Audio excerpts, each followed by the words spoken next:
Hi, ഞാൻ അമ്പലത്തിൽ പോവാണ്. ഇന്ന് അമ്പലത്തിൽ അരങ്ങേറ്റത്തിൻ്റെ കുറച്ച് പരിപാടിയുണ്ട്. ഇതാണ് വിളയാട്ടൂർ ശ്രീ ഭഗവതി ക്ഷേത്രം.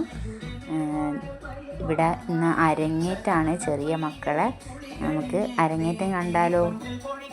അഞ്ചാം പിടിക അവതരിപ്പിക്കുന്ന ഭരതനാട്യം രംഗപ്രവേശം പരിപാടിക്ക് തിരികൊളുത്തുകയാണ്. ഈ പരിപാടി ആസ്വദിക്കുന്നതിന് വേണ്ടി ഈ പ്രദേശത്തെ മുഴുവൻ കലാസ്വാദകരെയും നാട്ടുകാരെയും സ്നേഹപൂർവ്വം ഈ സദസ്സിലേക്ക് ക്ഷണിക്കുകയാണ്, സ്വാഗതം ചെയ്യുകയാണ്.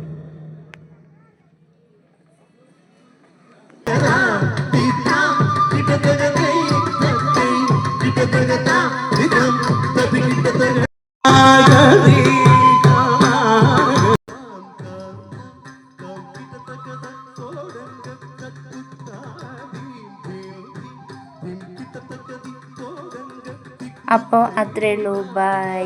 ഞങ്ങൾ വീട്ടിൽ പോവുകയാണ്. ഓക്കെ.